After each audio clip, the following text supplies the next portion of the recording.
할렐루야, 사랑하는 성도 여러분, 반갑습니다. 7월 21일 매일의 묵상, 삶의 변화. 오늘은 아가서 말씀을 읽도록 하겠습니다. 아가서 1장부터 8장까지의 전체 말씀을 함께 읽도록 하겠습니다. 자, 아가서는요, 노래 중에 노래다. 또 솔로몬의 노래, 가장 아름다운 노래, 그런 어떤 의미를 가지고 있습니다. 여기에 대해서 이제 100일 작년에 바이블 토할 때도 구조적인 부분들, 개략적인 개론들을 한번 나눠본 적이 있는데요. 한번 참고해 보셔도 좋을 것 같은데, 이 아가서 말씀은 사실 정경적인, 그러니까 정통 그런 하나님의 말씀, 그 캐논, 그 어떤 66권에 들어가야 되느냐 말아야 되느냐 논쟁이 많았던 말씀이에요. 그런 성경들이 몇 개가 있죠. 이제 하나님 이런 어떤 언어가 등장하지 않는다. 그냥 어떤 솔로몬과 그러니까 한마디로 남녀의 사랑의 이야기. 그래서 노골적인 신체적 비유, 신체적인 어떤 부분들을 묘사하는 그런 부분들도 나오기 때문에 좀 거룩해 보이지 않는다는 거죠. 불경건해 보이기 때문에 정경성에 대한 논쟁이 있었던 말씀이에요. 그런데 그 어떤 성경보다도 하나님과 성도의 그 뜨거운 사랑을 아주 비유적으로 잘 표현했기에 담겨져 있는 상징적 의미가 분명히 구원사적 관점이 있고 또 하나님과 성도 간의 그 관계를 충분히 영적으로 묘사하고 있기 때문에 정경으로 채택이 되어져서 오늘날 우리에게 읽혀지고 있습니다. 그래서 저는 바라기는 이 아가서를 읽는 오늘 하루의 시간인데요. 그 하나님의 깊으신 사랑 가운데 거하시면 좋겠어요. 여러분, 여기서 이제 나오는 술람미 여인과 솔로몬 이 두 사람의 사랑의 이야기들을 이제 담고 있고, 한편에 마치 사랑의 대서사십니다. 또 어떻게 보면 사랑의 오페라. 그렇죠? 이 아가서를 가지고 오페라를 하나 만들어도 참 좋겠다는 생각이 듭니다. 물론 엄청난 장엄한 오페라가 될 것 같아요. 장엄하기도 하고 아름답기도 하고. 그래서 이제 두 사람의 그 사랑의 이야기가 어떤 독백적으로 계속해서 함께 주고받으며 나오고 있고, 그 속에서 그 뒤에는 예루살렘 여인들로 구성된 합창단이 이제 계속해서 함께 또 노래하기도 합니다. 그런 아름다운 노래들, 아름다운 찬송시, 아름다운 사랑의 언어들이 아가서에 많이 담겨져 있습니다.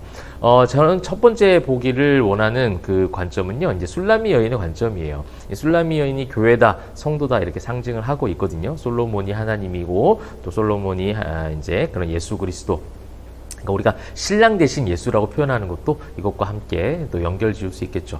그런 사랑의 관계 속에서 그 하나님과 교회와 하나님과 성도 간의 그 사랑의 관계 속에서 이 술람미 여인이 보여준 이 고백적인 부분이 무엇이냐면 1장에 보시게 되면 자신의 어떤 정체성에 대한 이야기를 합니다. 여러분, 이것이 저는 성경 읽는 또 성도들의 모습 가운데 가장 먼저 회복돼야 될 우리의 영적 숙제라고 생각해요. 이 시대에 그 가장 연약하게 만들었던 부분이 이거거든요. 예수를 믿는 자들이 되지 않게 만들었고 종교인이 되도록 만들었다는 거예요.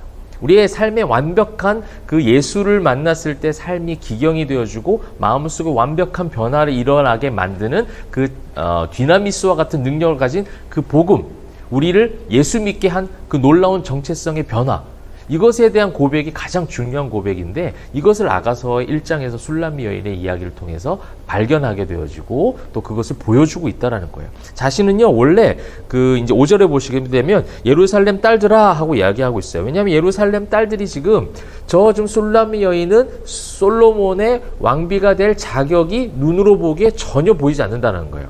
겉모습을 판단하는 거죠. 여인은 절대로 선택받을 만한 여인이 아니야 라고 하는 거예요. 그러니까 어떻게 보면 이 예루살렘 여인들은 유대인들을 가르치는 거기도 해요. 자신들만 선민 사상에 붙잡혀 있는 그 예루살렘 여인들, 그렇게 이제 판단하는 거예요. 자격, 겉모습, 조건, 이런 것들을 가지고 판단하는 거죠. 저 여인은 솔로몬 왕의 왕비가 될 자격이 없고 저 여인을 솔로몬 왕이 사랑할 리가 없어, 이렇게 하는 거죠.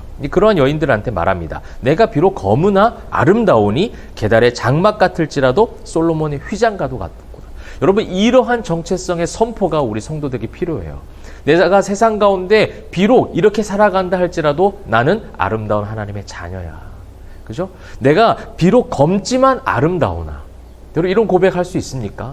내가 세상 가운데 비록 이렇게 살아간다 할지라도 이 세상의 모습이 나의 궁극적 정체성이 아니잖아요. 하나님의 자녀로 왕의 자녀들입니다. 우리는 나중에 이 세상, 이 육신의 삶이 끝나면 결국은 부활의 소망을 품는다는 것은 무엇이냐? 우리의 궁극적 정체성을 온전하게 고백하고 그것을 찬송할 수 있다는 게 부활신앙이에요. 예수님 부활하셨습니다. 믿습니다. 이것만 부활신앙이 아닙니다, 여러분. 내가 비록 검으나 아름답다라고 말할 수 있는 거예요. 내가 계달의 장막같이 그렇게 거칠어 보이고 그렇게 아름답지 못한 그런 어떤 겉모습을 가지고 있다 할지라도 나는 내가 솔로몬의 사랑을 받고 있는 것을 확신하기 때문에 나는 솔로몬의 휘장과도 같도다. 여러분은 예수 그리스도의 너무나도 사랑하시는 자녀들인 줄 믿습니다. 예수 그리스도께서 선한 목자 되어주셔서 여러분을 목숨 걸고 인도하시는 우리의 참 목자 되어주신 예수님이 여러분을 끝까지 붙잡고 계시고 또 여러분을 너무 사랑하고 계신다는 거 꼭 기억하시길 바라요. 여러분 이것이 정체성에 대한 확고한 그런 확신, 그런 고백을 세상 가운데 선포하는 겁니다. 여러분 하나님의 자녀임을 선포하시면서 살아가시면 좋겠습니다. 이런 어떤 정체성에 대한 확실한 변화, 그런 평가, 그런 어떤 고백들이 이제 1장에 나오고 있고요. 그 외부에 대한 그런 선포를 하고 있어요. 그러면서 이제 중간중간에는요, 신부가 신랑을 묘사하기도 하고요. 그러니까 술람미 여인이 솔로몬이 어떻다라고 굉장히 자세하게 열거합니다. 머리가 어떻고, 눈이 어떻고, 입술이 어떻고. 그죠? 또 신랑인 솔로몬도 술람미 여인의 어떤 신체적인 부분들 하나하나 나열해요. 여러분 이건 무슨 상징적 의미가 있겠습니까? 하나님이 나를 너무나도 잘 아시죠. 나의 머리끝에서부터 발끝까지 머리털 숫자도 잘 아시는 주님, 나에 대해서 그 어떤 세상의 평가가 있다 할지라도 나에 대해서 더 많이 잘 아시는 분이 우리 하나님이세요. 신랑 대신 예수예요. 그렇다면 우리 역시도 그분을 그렇게 알아가는 거죠. 무엇을 통해서? 여러분 이렇게 매일 읽는 말씀을 통해서, 매일의 묵상을 통해서 그렇게 주님을 알아가는 거예요. 주님의 이 신랑에 대해서 묘사한 것처럼 머리는 어떻고 뭐가 어떻고 저가 어떻고 이렇게 계속 묘사를 하잖아요. 그러면서 그 사랑 가운데 그 사랑하는 대상에 대해서 뜨거운 사랑을 표현하잖아요. 이것이 하나님과 교회의 모습, 하나님과 성도 간의 그 관계 속에서 아름다운 그 아가서의 고백처럼 그렇게 돼야 될 줄 믿습니다. 그러면서 뭐라고 하나 또 고백을 하느냐면요. 2장 7절과 또 3장 5절, 또 8장 저기 4절에 보면 공통적인 표현이 나와요. 내 사랑이 원하기 전에는 흔들지 말고 깨우지 말지니라. 이 꿈 같은 사랑, 이 아름다운 사랑에서 예루살렘 딸들아, 세상아, 이 꿈에서 깨어지지 않도록, 꿈에서 깨어지지 않도록 현실적인 것을 자꾸 가져와서 나를 유혹하지 말라는 거예요. 사랑하는 성도 여러분, 여러분의 현실을, 여러분의 상황과 환경이 그게 진짜인 것처럼 포장해서 사단이 가져옴으로 말미암아 주님과 여러분의 그 아름다운 사랑의 관계, 그 아름다운 꿈 같은 그 사랑의 관계를 깨뜨려 보려고 한다는 거예요. 그것을 깨우지 말지니라 이렇게 선포하는 것이죠. 이 고백도 저와 여러분에게 있으면 좋겠습니다. 그래서 2장 7절, 3장 5절, 8장 4절 이 고백, 내 사랑이 원하기 전에는 절대로 나를 깨우지 마라. 이게 어떻게 보면 로마서 8장의 고백이죠. 그 어떤 것에서도 그 하나님과 우리의 사랑의 관계를 끊을 수 없다. 환난이나 핍박이나 기근이나 적신이나 그 어떤 세상의 현실적인 것을 다 가져와봐. 나의 하나님과의 사랑에서 그 어떤 것도 끊을 수 없어. 이것이 이술람미 여인의 확실한 정체성에 대한 신앙적 고백으로 우리가 함께 살펴볼 수 있는 부분입니다. 그래서 중간에는 그런 부분들로 이 사랑의 언어들을 한번 살펴보십시오. 술람미 여인이 이 솔로몬을 향해서 했던 그 사랑의 고백이 여러분이 하나님을 향한 사랑의 고백의 언어로 바꿔가시면서 적용해 가시면서 그렇게 읽으시면 좋겠고요. 또 솔로몬이 술람미 여인을 향한 사랑의 이야기들은 하나님께서 여러분을 그만큼 사랑하시면서 고백한 것처럼 그렇게 적용해서 읽으시면 되겠습니다. 그래서 한마디로 아가서는요, 그 사랑을 강조하고 있어요. 아가페 사랑이에요. 여러분 성경은요, 하나님께서 우리를 구원하셨다라는 것이 이 성경 말씀의 주제거든요. 근데 왜 어떻게 구원하실 수 있었습니까? 바로 우리를 죽기까지 사랑하셨다라는 거예요. 그 사랑이라는 주제가 농축되어 있는 게 아가서라면 정경으로 채택되고도 남음이 있는 충분한 이유가 있는 말씀이 바로 아가서 말씀 아니겠습니까?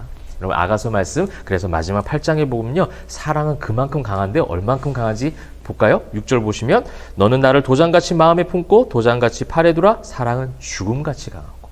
이거 구속사적 관점 아닙니까? 우리를 죽기까지 사랑하셨던 그 사랑, 죽음의 권세를 깨뜨리시고 넘어가시면서까지 우리를 사랑하셨던 그 사랑, 그래서 부활하심으로 우리에게 새로운 생명을 허락하신 놀라운 사랑입니다. 하나님이 오늘 여러분을 그렇게 사랑하고 계세요. 세상에 수많은 여기 이 성경에 나왔던 등장인물들 있잖아요. 주변인들 수많은 평가들과 자기를 향한 그런 화살들, 공격들 있다 할지라도 여러분, 내가 비록 거무나 아름답다 라고 고백할 수 있는 성도들 되시면 좋겠어요. 내가 계달의 장막 같을지라도 내가 솔로몬의 휘장과도 같구나 라고 고백할 수 있었으면 좋겠습니다. 그래서 그 사랑의 그 꿈, 그 사랑의 놀라운 관계 속에서 어떤 것도 깨지 말지어다, 깰 수 없도다 라고 고백할 수 있는 그 아름다운 신앙의 결단과 선포를 통해서 그 사랑의 관계 속에서 여러분, 이 험한 세상이지만 이 세상 가운데 예수 믿는 신앙인답게, 신자들답게, 제자들답게 넉넉히 승리하시는 저와 여러분 되시기를 주님의 이름으로 축복합니다. 기도하겠습니다. 사랑과 은혜가 풍성하신 하나님, 하나님의 사랑을 아가서를 통해서 읽게 됩니다. 하나님께서 가르쳐 주신 그 사랑의 메시지가 우리 마음속에 가슴 깊이 심겨지게 하시고, 심겨진 그 사랑의 메시지를 통해서 우리도 그 사랑 전하게 하시며, 또한 우리가 그 하나님의 자녀답게 그 정체성으로 이 험한 세상 가운데 넉넉히 승리할 수 있도록 우리 사랑하는 포에마 교회 성도들, 영상을 시청하는 성도들 함께하여 주시옵소서. 감사드리며 살아계신 예수 그리스도의 이름으로 기도합니다. 아멘.